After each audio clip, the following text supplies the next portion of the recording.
Hi, I'm Natalie. Welcome to our free wine madness giveaway with Verwood Estate Wines. If you're unfamiliar with our wine, we are a wine from a vineyard from the Southern Highlands in New South Wales, a cool climate vineyard. We have our 2019 is our first vintage, so we're super excited. And I must say, if I may toot my own horn and the horn of everybody else involved, our wine is fabulous. This is our sparkling Shiraz Rose. The colour and taste is gorgeous. A sparkling Chardonnay Pinot Noir and Chardonnay, and there's a Shiraz Rose stilled wine. This week we have had some fabulous, I've said fabulous twice because fabulous is a fabulous word, but we have had some fun doing some cooking shows, ball gowns and booze. You may have seen some video photos. I'm going to put some up now of us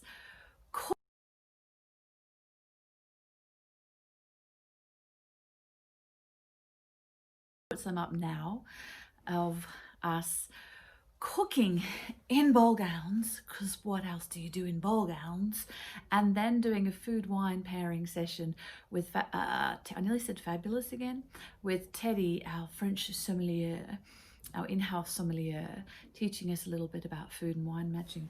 One of the food and wine matches we did was cheeses and Chardonnay.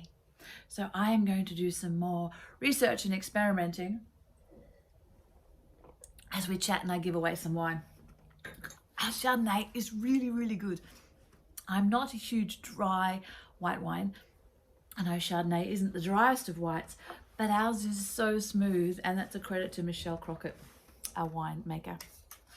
So, what's the giveaway this week? The giveaway this week is I asked last week for you to tell us a story about your first wine experience, first legal wine experience. We did have some fabulous stories of people of more European backgrounds growing up drinking wine from a younger age, wine spritzers, and they're all beautiful stories, but because of legal drinking age, I shan't read any of those out. But some of the stories that we have, excuse me,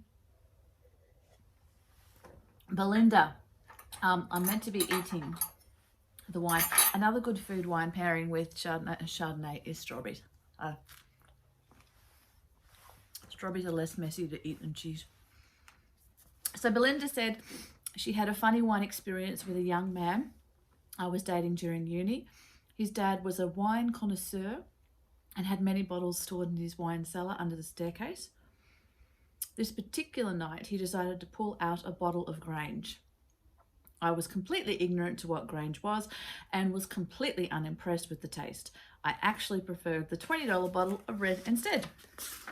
And she says that I think they were completely unimpressed with my taste, and perhaps that's why she didn't end up marrying that young man. Kelly, at age 21, I started working at an exclusive club in Melbourne. I remember one night one of our guests gifted us a bottle of Piper Heidsieck. I don't know how to pronounce that, and I should have looked it up. Champagne. We drank it, but it's a very expensive, gorgeous bottle of French champagne. We drank it that night after work with fresh Stilton cheese, and we've never looked back. I have to say, I do like Stilton cheese, is my favorite, and I happen to have some here. Now, in our food wine pairing with cheeses, we compared cheeses with different wine. Sorry to say, none of the Verwood cheeses paired great with the Stilton, because it just completely overthrew the flavour of the wine, the Stilton. So when we do release that food ball gowns and booze episode, you'll have to have a look, and we do have a chat about what cheeses work well with Stilton. What wine works well with Stilton? The winner, my favourite story, and the winner of the bottle of Chardonnay Pinot Noir, our sparkling, and how gorgeous are these labels? Oh, can we see? I don't know if you can see.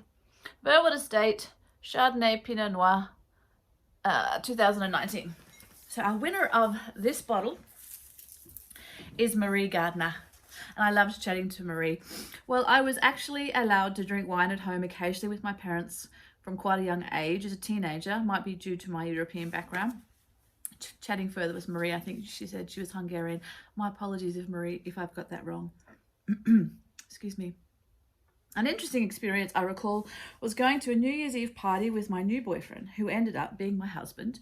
I had saved a special bottle of bubbles to enjoy on this occasion, and when we opened it, it had gone off and it smelled and tasted disgusting.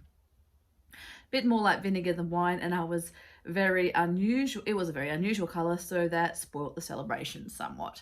So it couldn't have been her taste in wine that ended up wooing her beautiful husband.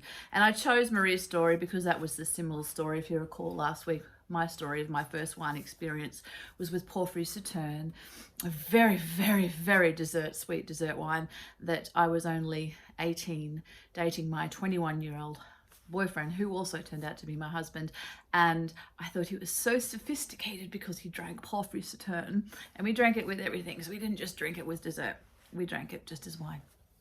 So that's our gorgeous stories. Thank you for everybody for sharing your stories with us. It's a beautiful pleasure to read them. I just wanted to say, with Marie's experience on the bubbles turning to vinegar, something I've learned in making my own sparkling is that it does need to be kept at a cooler temperature.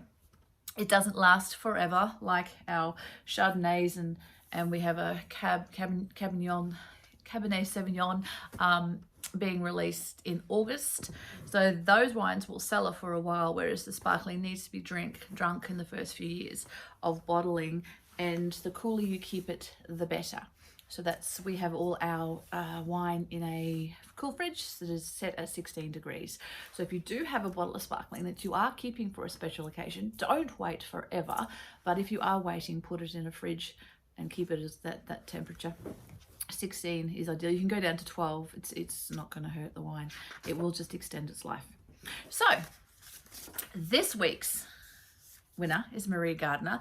At the end of every month, I will also do a giveaway for our favorite review for that month, and I give away for just a random giveaway from someone who has shared one of our posts, and then we'll continue to do the giveaway for the stories or competition that I'll set for every week. This week's competition is, drumroll, special effects. Oh, I've forgotten what it was. I had it in my head and I didn't write it down. Wasn't going to be about that. Wasn't going to be about that. Oh, food and wine pairing. So my story, if share a food and wine pairing experience that you've had. My story with regards to that is early 20s, mid 20s. We lived in Melbourne and we went to Brown Brothers. The Brown Brothers vineyard and winery and restaurant is about 2 hours from where we lived. And we had gone, this was my first cellar door experience. We went into the cellar door. We tried all these different wines, and I was not much of a wine drinker at that point. And really, as I was graduating from Porphyry Sauterne, so I was definitely the sweeter end of the scale, and still in whites. And we did drunk, and I don't remember the wine, but we'd had the wine tastings, and one of the wines I did not like at all in the tasting. Then when we went to the restaurant and had lunch, so you'd order a meal and then they would have chosen, as in a lot of these restaurants will choose the wine that would go with your meal for you. And I remember looking at the menu and going, I really love that meal, but I didn't like the wine, but heck, I'll go with it.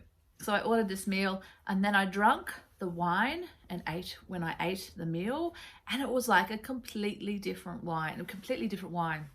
I thoroughly enjoyed it.